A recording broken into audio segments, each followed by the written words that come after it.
Hello friends, ఈరోజు చాలా important topic గురించి డిస్కస్ చేస్తాను. వీడియో స్కిప్ చేయకుండా లాస్ట్ వరకు చూడండి. చాలా యూస్ఫుల్ ఇన్ఫర్మేషన్ అనమాట.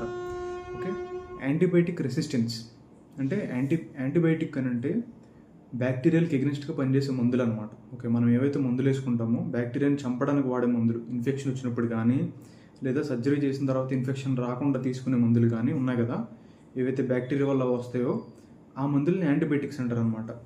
సో ఈ రెసిస్టెన్స్ అంటే ఏంటి అని అంటే బ్యాక్టీరియాలు దీనికి ఎగనిస్ట్గా బలాన్ని చేసుకోవడం అనమాట. దీనికి ఎగనిస్ట్గా బలం కావడం బ్యాక్టీరియాలు. ఈ మందు వేసినా సరే కూడా బ్యాక్టీరియా చచ్చిపోకపోవడం, ఈ మందు వేసినా సరే కూడా ఇన్ఫెక్షన్ అనేది క్యూర్ అవ్వకపోవడం, దీన్ని యాంటీబయాటిక్ రెసిస్టెన్స్ అని అంటారు. ఇది ఎందువల్ల జరుగుతుందని అంటే యూజువల్గా అయితే రోజులు గడిచే కొద్దీ, కాలం గడిచే కొద్దీ కాలక్రమేణా వీటన్నింటికి ఎక్స్పోజ్ అవ్వడం వల్ల బ్యాక్టీరియాలు అనేవి తమకు తాము బలంగా చేసుకుంటాయి అన్నమాట. వాటి జన్యు మార్పిడులు కానీ లేకపోతే వాటి బలంలో కానీ మారుతూ ఉంటుంది కాలానుగుణంగా. అది యూజువల్గా జరిగేది ప్రక్రియ. కానీ రెండోది మ్యాన్మేడ్ అనమాట. అంటే మనంతట మనమే చేసుకుంటున్నాం దాన్ని. అది ఎలాగా? యాంటీబయాటిక్స్ అనేవి మనం ప్రాపర్గా వాడకపోవడం వల్ల. అంటే ఫర్ ఎగ్జాంపుల్ కోర్స్ అనేది ఒక 7 days ఉన్నదనుకోండి. ఓకే, మీరు వాడడం స్టార్ట్ చేశారు, ఒక 2 days లేదా 3 days వాడారు. ఆ 3 days వాడిన తర్వాత మీకు మంచిగానే అనిపిస్తుంది, కొంచెం మంచిగా అనిపించేటప్పటికి తగ్గిపోయింది కదా, నాకు పర్వాలేదులే అనేసి చాలామంది యాంటీబయాటిక్ అనేది వాడడం మానేస్తారు మిగతా రోజులు. సో అలాగే ఎప్పుడు చేయకూడదు. అది చాలా తప్పు అనమాట. దానివల్ల వీకర్ బ్యాక్టీరియా అనేది చచ్చిపోతుంది. ఓకే, ఇన్ఫెక్షన్ వచ్చినప్పుడు వీకర్ బ్యాక్టీరియా అనేది చచ్చిపోతుంది, కానీ స్ట్రాంగర్ బ్యాక్టీరియా అనేది చచ్చిపోదు. అది కంప్లీట్గా కోర్స్ మీరు కంప్లీట్ చేస్తేనే తప్ప కానీ ఆ స్ట్రాంగర్ బ్యాక్టీరియా అనేది చనిపోదు.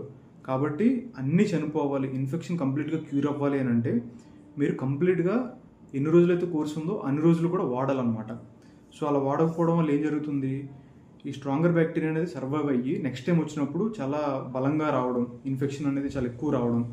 ఓకే, ఈ సేమ్ యాంటీబయాటిక్ అనేది దాని మీద పనిచేయకపోవడం అలా జరుగుతుంది అనమాట. దీనివల్ల ఏం జరుగుతుంది? ఇప్పుడు ఈ యాంటీబయాటిక్ పనిచేయట్లేదు కాబట్టి దానికంటే పవర్ఫుల్ యాంటీబయాటిక్ అనేది వాడవలసి వస్తుంది. దానికంటే పవర్ఫుల్ యాంటీబయాటిక్ అని అంటే దీనికంటే ఎక్కువ కాస్ట్.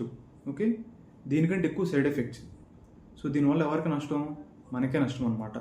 సో చిన్న ఇన్ఫెక్షన్స్ అనేవి చిన్న యాంటీబయాటిక్స్ తోటి క్యూర్ అవ్వట్లేదు. సో ఇది WHO నుంచి, అంటే వరల్డ్ హెల్త్ ఆర్గనైజేషన్ నుండి వచ్చిన డేటా కూడా ఇది.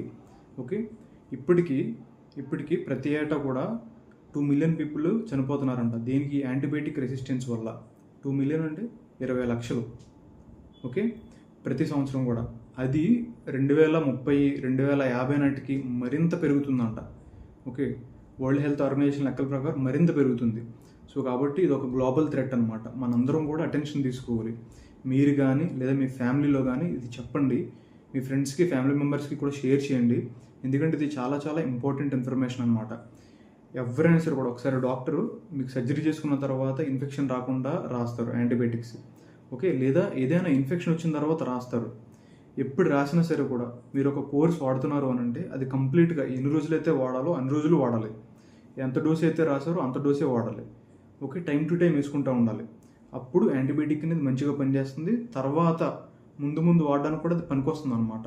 సో అలా కాకుండా మధ్యలో ఆపేశారనుకోండి, సో ఈ యాంటీబయాటిక్ రెసిస్టెన్స్ అనేది డెవలప్ అయ్యి నెక్స్ట్ టైం నుంచి ఆ యాంటీబయాటిక్స్ అనేవి మన బాడీలో పనిచేయవు, మన బాడీలో ఉండే ఇన్ఫెక్షన్ మీద పనిచేయవు అనమాట. సో దీనివల్ల మనకి హాస్పిటల్లో ఎక్కువ రోజులు ఉండవలసి వస్తుంది మనమే. ఓకే, దీనికంటే ఎక్కువ పవర్ఫుల్ యాంటీబయాటిక్ వాడవలసి వస్తుంది, అంటే ఎక్కువ డబ్బులు పెట్టవలసి వస్తుంది. ఇంకా ప్రాణ నష్టం. ఓకే, అన్నిటికంటే మించింది ప్రాణ నష్టం. సో ఈ నష్టాలన్నీ ఎందుకు? మనం ప్రాపర్గా వాడుకుంటే ఏమీ ఉండదు కదా. యూజువల్గా నేను చూసిన 2 మోస్ట్ కామన్ యాంటీబయాటిక్స్, ఏదైనా డయేరియా అంటే విరోచనాలు వచ్చేటప్పటికి మందుల షాప్ దగ్గరికి వెళ్ళి మెట్రోనిడజోల్ తెచ్చేసుకుంటారు. ఓకే, విరోచనాలు అనేది కేవలం బ్యాక్టీరియా వల్ల మాత్రమే కాదు. ఓకే, వైరస్ వల్ల వస్తుంది, లేదా ఏదైనా సరైన ఫుడ్ తినకుండా ఉన్నప్పుడు, ఆ ఫుడ్ పడనప్పుడు కూడా యూజువల్గా కూడా, అంటే నాన్ ఇన్ఫెక్టివ్ డయేరియా అనమాట. ఇన్ఫెక్షన్ అనేది కారణం కాకుండా మామూలుగా వచ్చే డయేరియా కూడా ఉంటుంది. కాబట్టి అప్పుడు యాంటీబయాటిక్ వేసుకోవడం వల్ల యూజ్ లేదు కదా. ఓకే, రీజన్ అనేది వైరల్ రీజన్ అయినప్పుడు యాంటీబ్యాక్టీరియల్ అంటే యాంటీబయాటిక్ వేసుకోవడం వల్ల ఏం యూజ్ లేదు కదా. సో పోనీ వేసుకున్న వాళ్ళు ఏమైనా కంప్లీట్ వేసుకుంటారా? వేసుకోరు. ఒక రోజు వేసుకుంటారు లేదా 2 రోజులు వేసుకుంటారు, మానేస్తారు మళ్ళీ. సో దానివల్ల ఏమవుతుంది?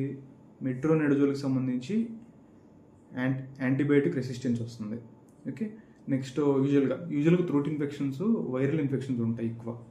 ఓకే, అవి ఆటోమేటిక్గా 4-5 డేస్కి వాటంతటా తగ్గిపోతాయి. మనం సిమ్టమాటిక్ డ్రగ్స్ తీసుకుంటే సరిపోతుంది దానికి. అలా కాకుండా అజిత్రోమైసిన్ వేసుకుంటారు దానికి.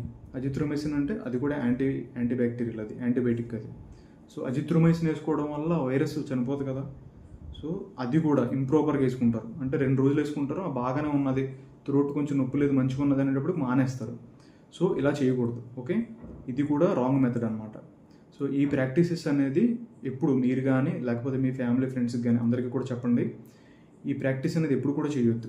ఓకే, ముందు రాను రోజుల్లో ఈ మందులన్నీ పనిచేయవు మనం ఎలా చేస్తూ ఉంటే కనుక. ఇది యూజువల్గా ఎవరికైతే తెలియదు ఇన్ఫర్మేషన్, కాబట్టి షేర్ చేయండి, సర్క్యులేట్ చేయండి ఈ మెసేజ్ని. లేదా మౌత్ టు మౌత్, అంటే మీరు లైక్ నోటి ద్వారా త్రూ మౌత్ అనేది ప్రతి ఒక్కరికి చెప్పండి, వీడియో షేర్ చేయకపోయినా సరే కూడా. ఓకే, ఎందుకంటే ఇది చాలా చాలా ఇంపార్టెంట్ ఇన్ఫర్మేషన్ అనమాట. చిన్న ఇన్ఫెక్షన్ వచ్చింది అని అంటే మనుషులు చచ్చిపోతారు, ఎందుకంటే దాన్ని క్యూర్ చేయడానికి మందులు సరిపోవు కాబట్టి. ఓకే, ఇవైతే పర్వాలేదు, ఊపిరితిత్తులకు సంబంధించిన వ్యాధులు అవి ఇవి గట్ట వీటికి ఏమైనా వచ్చిందనుకోండి, ఓకే, ఈ యాంటీబయాటిక్ రెసిస్టెన్స్ అనేది అవి అసలు క్యూర్ అవ్వవు, అసలు అవి చాలా చాలా డేంజరస్ అసలు. సో ప్రాణ నష్టం అనేది ఎక్కువగా ఉండే ఛాన్స్ ఉన్నదన్నమాట. కాబట్టి ఎవరు కూడా రిస్క్ తీసుకోవద్దు, ఎవరిని కూడా రిస్క్లో పెట్టద్దు. ఓకేనా, జాగ్రత్తగా ఉండండి.